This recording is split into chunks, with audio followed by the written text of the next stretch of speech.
मेरे भैया, आज राजा की बात को सुन करके गौरा मैया बोली, महाराज ये जो मेरी गोद में पड़े हैं ये कोई और नहीं, मेरे अपने पति हैं। और महाराज इन्हें कोढ़ हो गया है, इनको लेकर के मैं जगह जगह कई देश मैंने भ्रमण किए हैं, हर जगह ले गई इनके उपचार के लिए, लेकिन महाराज इनकी जो बीमारी है वो ठीक नहीं होती। क्या करूं, मैं बड़ी दुखिया हूं अपने पति को लेकर के इस घने जंगल में। महाराज रोने के अलावा मेरे पास कोई साधन नहीं है, क्या करूं। राजा कहने लगे, बोले बेटी चलो अपने पति को लेकर के मेरे नगर अयोध्या में चलिए, मैं तुम्हारे पति का इलाज करवाऊंगा।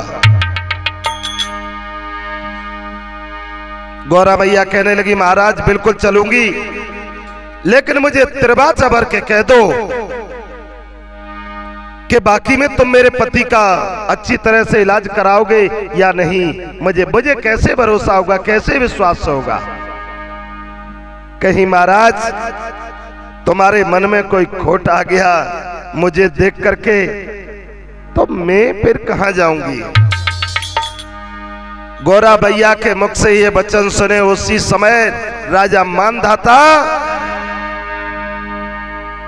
पार्वती जी से बोले बेटी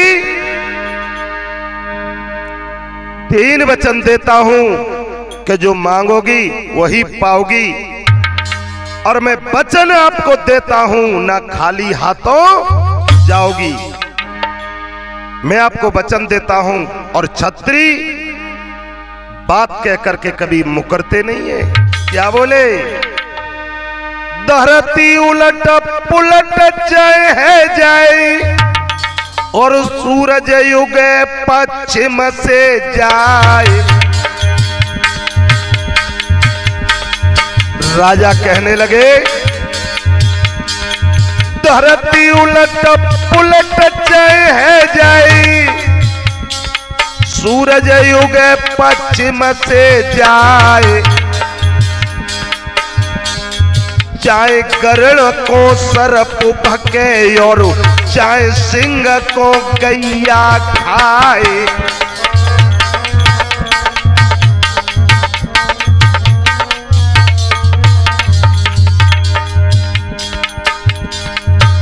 अरे बचन पलट पे न हम पारे,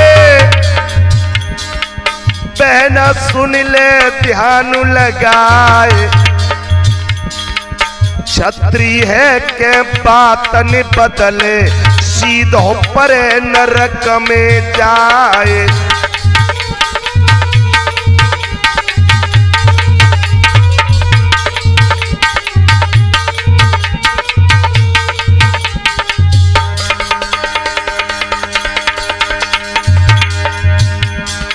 भैया हाथ जोड़ के, पांडे हाथ जोड़ के, आज मानधाता बोलो वे बानी। भैया हाथ जोड़ के आज भूपत बोलो वे बानी।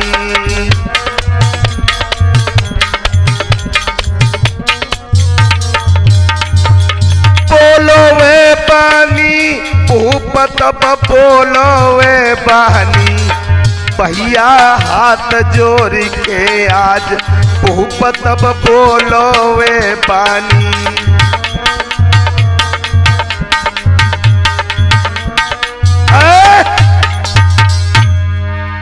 राजा कहने लगा, बेटी हम उस कुल के क्षत्रिय हैं जिस कुल में लोग अपनी आन मान मर्यादा को ही अपना जीवन समझते हैं।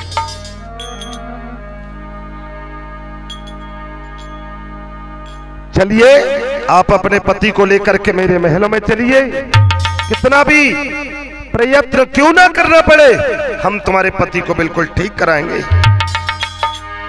भैया आज राजा माता पार्वती और भोले बाबा को लेकर के अपने नगर अयोध्या में पहुंचे। और कैसे भैया? अरे राजा गयो महल में आई,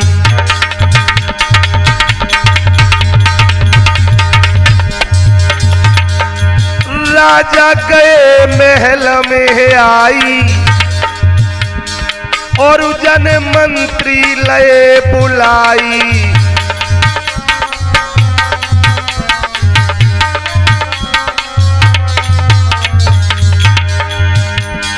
और राजा ने गिरा सुनाई सुनाई, गजब बहुत सुनाई। अरे सब पे धन ले बुलाई,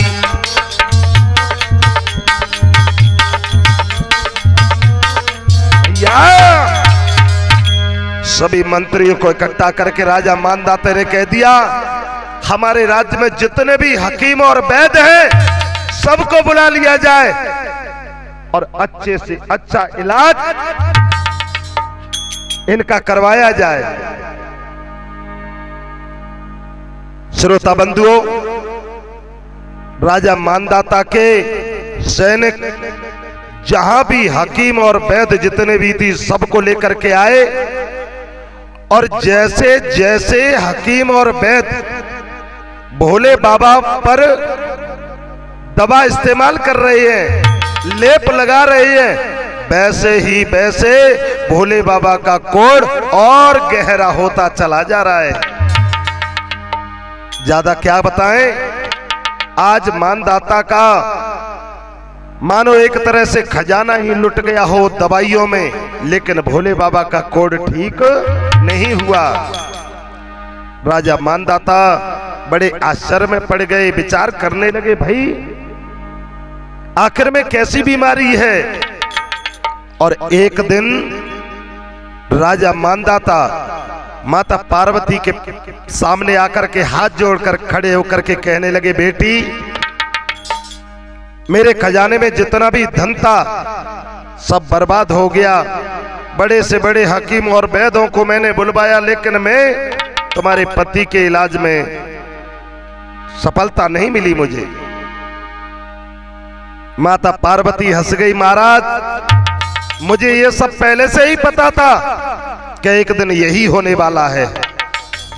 राजा मानदाता माता पार्वती से बोले बेटी मैं तुम्हारे मतलब को नहीं समझ पाया। हाँ महाराज, मैं जानती थी कि केवल दिखाने के लिए तुम मेरे पति का इलाज करवा रहे हो, असल में नहीं। और तुम ये चाहते हो कि मेरे पति का अंत हो जाए, तुम्हारी मेरे ऊपर में बुरी नजर है। जो इतने शब्द सुने मानदाता आज माता पार्वती के सामने घुटनों के बल बैठ गए, दोनों हाथ जोड़ करके बोले, बेटी क्षमा करना, मेरे लाख कोशिश करने पर भी तुम्हारे पति ठीक नहीं हो रहे हैं, मेरा सारा खजाना लुट गया। माता पार्वती कहने लगी, महाराज अरे मेरे पति का इलाज तुम्हारे खजाने में नहीं तुम्हारे महलों में है रखा है। राजा ने कहा, वो कैसे? माता पार्वती समझाए के बोली राजा मानदाता से, महाराज तेरी रानी की कोखी में कोई गर्भ बढ़े दिन तून, अरे मेरे भाई रे।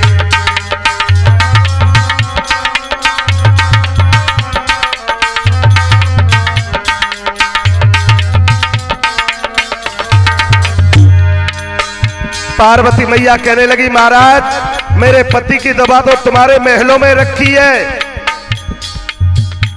तेरी रानी की कोखी में कोई गर्भ बढ़े दिन तून, अरे मेरे भाई रे।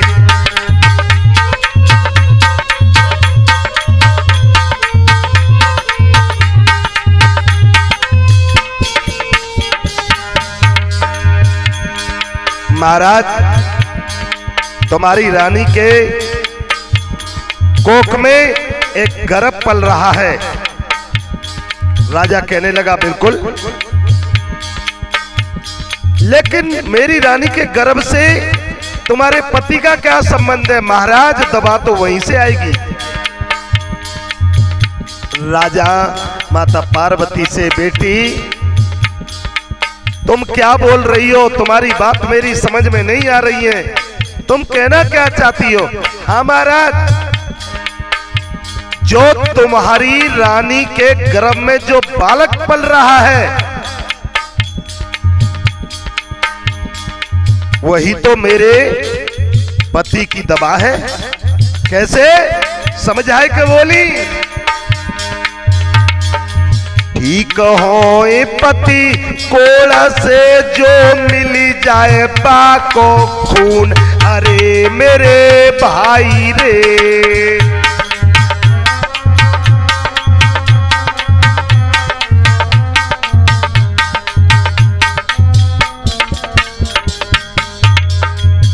माता पार्वती कहने लगी, महाराज, तुम्हारी रानी के गर्भ में जो बच्चा पल रहा है उस बच्चे का खून अगर मेरे पति के शरीर से लेप कर दिया जाए तो उनका कोढ़ तुरंत ही ठीक हो जाएगा। जो इतनी बात सुनी पांडे भैया,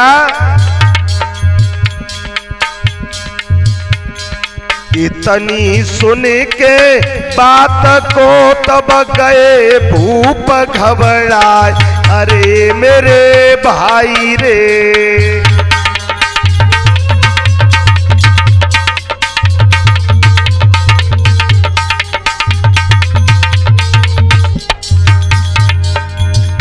और बोलन मुख से कड़ सके सोए धरन गिरे बहराय, सुनो तो चितलाई रे।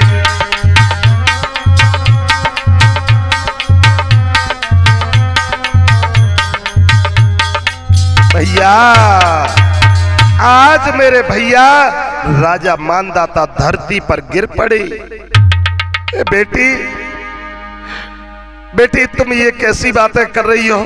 मेरा तीसरापन आ गया, मेरे घर में कोई संतान नहीं और बुढ़ापे में परमात्मा ने मेरी सुनी। कैसी बातें कर रही हो? दोनों हाथ जोड़कर गिड़गिड़ाने लगे राजा मानदाता। तब हाथ जोड़ के बोलो रे वो धर्म धीर सो ज्ञानी,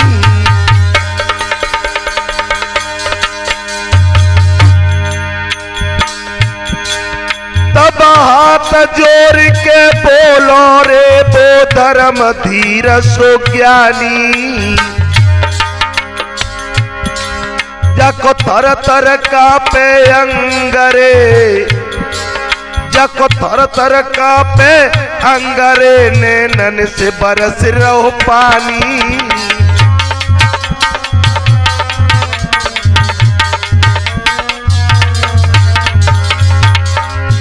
जाको थर थर कापे अंगरे, नैनन से ढरकियो पानी।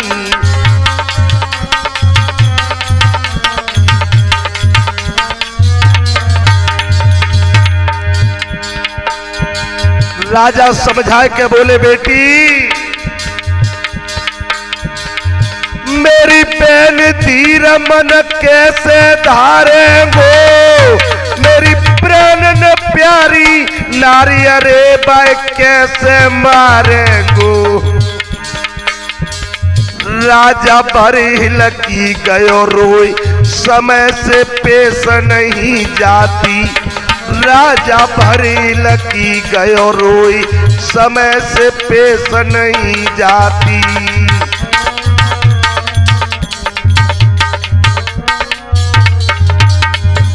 पेश नहीं जाती, राकेश पेश नहीं जाती। राजा भरे लगी गयो रोई, समय से पेश नहीं जाती। राजा भरे लगी गयो रोई, समय से पेश। मेरे भैया आज आंगन में दोनों हाथ जोड़ करके वो राजा खड़ा है, सामने पार्वती मैया भोले बाबा को लेकर के खड़ी। बहन माफ करना, इतना बड़ा बलिदान मैं कैसे दे पाऊंगा। पार्वती कहने लगी, महाराज अच्छी तरह से जानती हूं तुम्हारे नाटक को, मन में तो यही सोच रही हूं कि मेरा पति मर जाए और आप मुझे अपने महल में रखें। नहीं नहीं नहीं बेटी, कैसी बातें कर रही हो, पाप लगेगा, मुझे नरक का वासी होना पड़ेगा। बेटी रो करके, आज रो करके, दोनों हाथ जोड़ करके राजा मानधाता माता पार्वती से कहने लगा, बेटी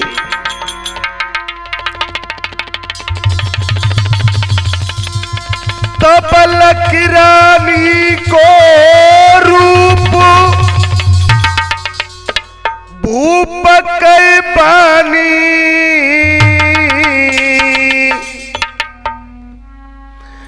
मोते गयो विधाता रूठी अरी मेरी रानी।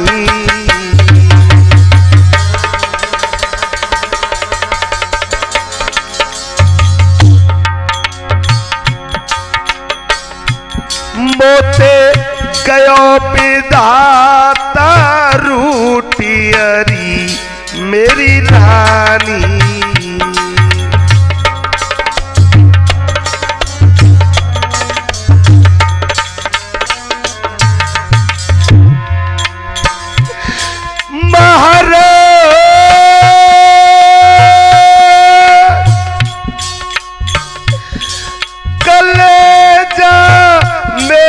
पटो जाबे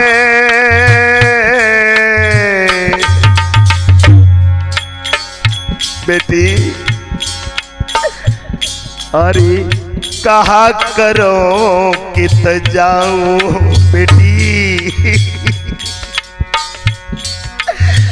कहा करो कित जाऊं, समझ मेरी न कछु आवे,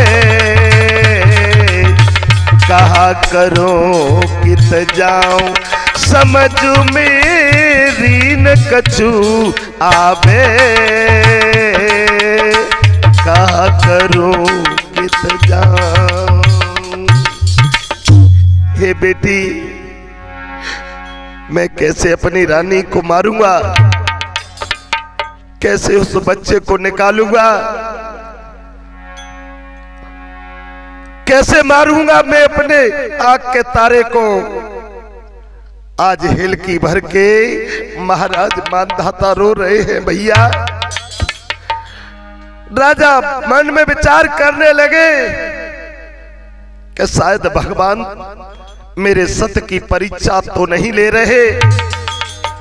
अगर मेरा सत्य दिख गया, मेरा धर्म चला गया, तो जीवन में दोबारा कभी लौट करके नहीं आएगा। राजा मानधाता माता पार्वती से कहने लगे, बोले मैया एक बार मैं अपनी प्राण प्यारी रानी से विचार जरूर विमर्श करना चाहता हूं। हाँ हाँ क्यों नहीं, जाइए। और जिस समय मेरे भैयाओं राजा मानधाता ने जाकर के अपनी रानी बिंदुमती से कहा, बोले रानी आज महलों में ऐसा वाक्य हो गया। रानी हंसने लगी, महाराज कैसी बात कर रहे हो, सोचिए महाराज तुम उस खानदान के योद्धा हो, तुम उस परिवार के शूरवीर हो जिसमें लोग जान दे सकते हैं लेकिन अपने बचनों से नहीं मुकर सकते। महाराज अगर आपका सत्य चला गया तो जीवन में कभी नहीं आएगा। आप राजा हैं, अरे मेरी जैसी अनेक रानियां मिल जाएंगी आपको और उनकी संतान भी हो जाएगी, लेकिन महाराज धर्म चला गया तो लौट करके नहीं आएगा। श्रोता बंधुओं, अपने धर्म की रक्षा के लिए, अपने वचनों का पालन करने के लिए आज राजा मानधाता ने हाथ में चाकू लेकर के क्या किया भैया? जाने चाकू ले लियो हाथ रे पेटू जब पारो,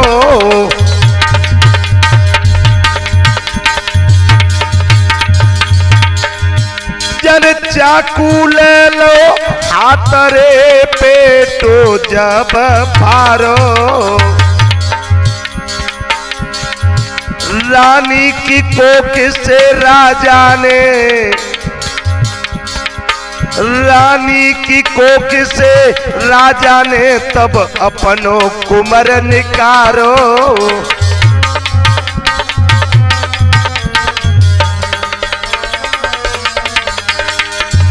रानी के उदर को फाड़ दिया और गर्भ में से जो बालक है उसे निकाल लिया। ऐसे ही नहीं भैया, आज उस सतधारी राजा मानधाता ने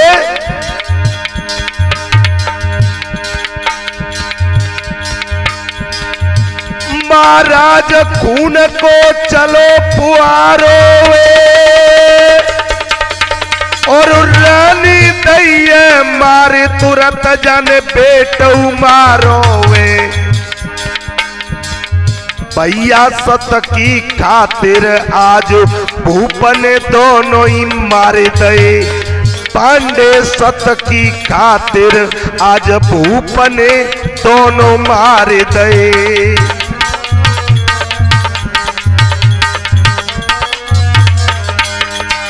दोनों मार दे माँ बेटा दोनों मार दे, राकेश सत की खातिर आज भूपन जुल्म गुजार दे।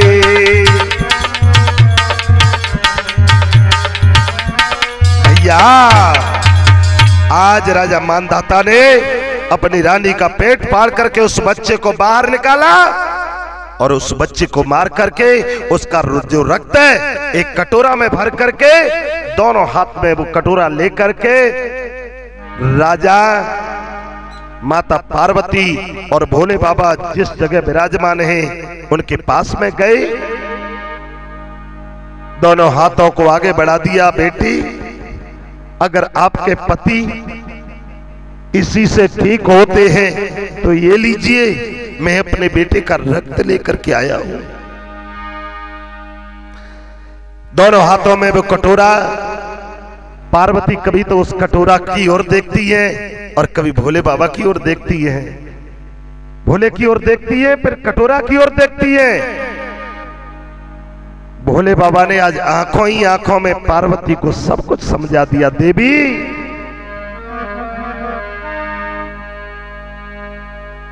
राजा ने जाय के दो भर के कटोरा रखते हैं,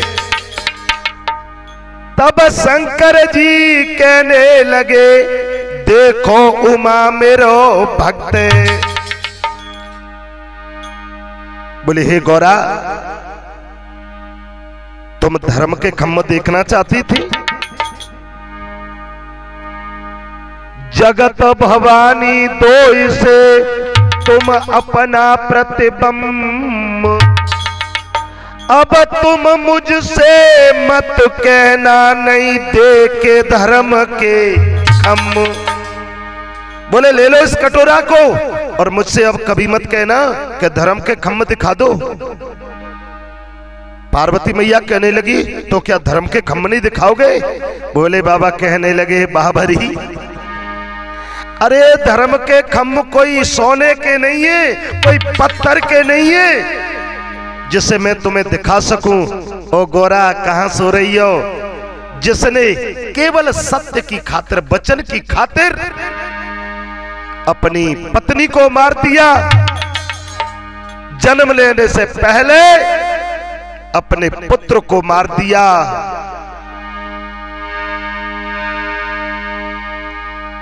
क्या ये धर्म के खम्भ नजर नहीं आती? गौरा मैया नीचे को नार करके खड़ी हैं, विचार कर रही हैं क्या करूं। उधर में राजा मानधाता रो रहा है, बेटी इस कटोरा को ले लीजिए। अरे मेरा तो जो कुछ होना था हो गया, लेकिन अब मैं अपने धर्म को नहीं जाने दूंगा। उसी समय भोले बाबा समझा करके राजा मानधाता से बोले, महाराज आवाज लगाओ, अपनी रानी का नाम लेकर के आवाज लगाओ, अपने बेटा को आवाज लगाओ। राजा कहने लगा, महाराज माफ करना, कहीं मरे लोग वापस नहीं आते। अरे क्यों मुझे मेरे घाव पर क्यों नमक छिड़कना चाहते हो? बोले राजन आवाज तो लगाओ, एक बार हमारे कहने से आप आवाज लगा जी। और भैया जो राजा ने बिंदुमती का नाम लेकर के आवाज लगाई, गजब हो गया पांडे। तबल गोदी में कुमर रे नारी जब आई,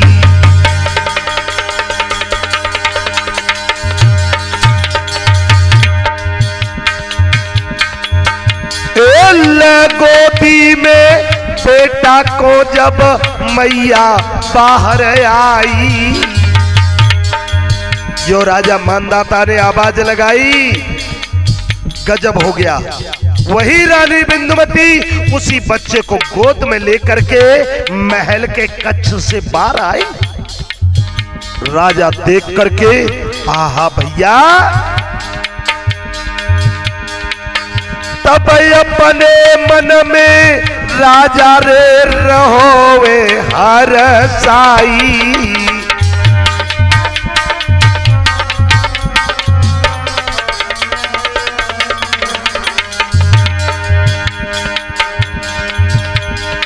एकदम से राजा ने अपनी प्राण प्रिय रानी को देखा, उसकी गोदी में अपने बेटे को देखा।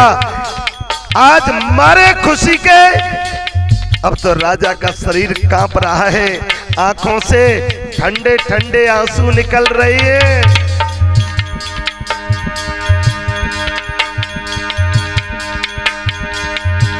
महाराज कथा में अपनी करता बंद, और इसी पुत्र का आगे चलकर नाम पड़ा मुचकुंद। महाराज अयोध्या नरेश राजा मानधाता के इसी वीर पुत्र का नाम महाराज मुचकुंद पड़ा, जो आज भी धौलागिर की गुफा यानी धौलपुर के पास में मुचकुंद के नाम से विख्यात है।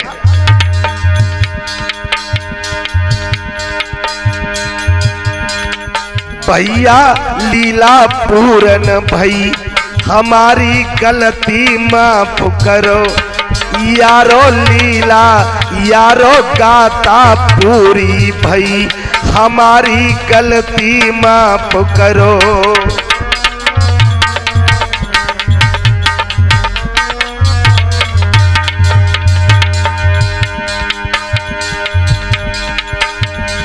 लीला पूरी भई हमारी, भैया सुन ले ध्यान लगाए। लाला अमन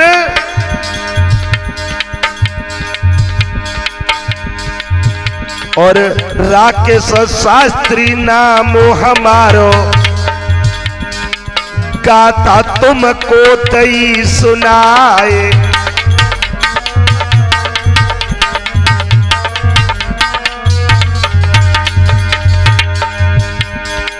वीरू प्रांडे भ्रात हमारो, भैया ढोल करोए बजाए। जितेंद्र सतेंद्र लाला मेरो प्राणन से प्यारो, बेटा चिमटा को रो खनकाए।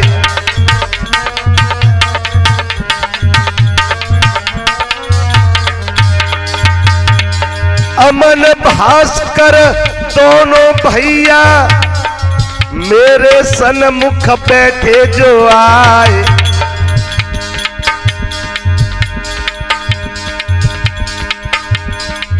होलकर टीवी चैनल में भैया आगे भी देंगे तुम्हें कथा सुनाए।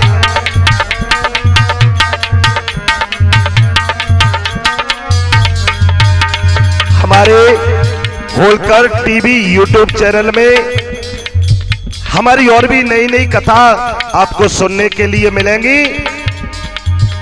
इसी के साथ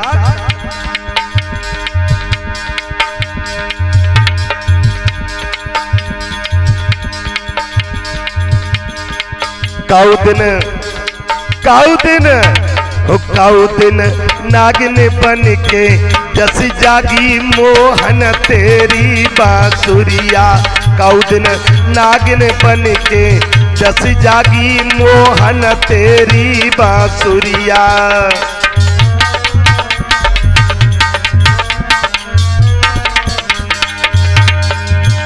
मोहन तेरी बांसुरिया ओ काना तेरी बांसुरिया। काऊ दिन नागिन बन के जस जागी मोहन तेरी बांसुरिया।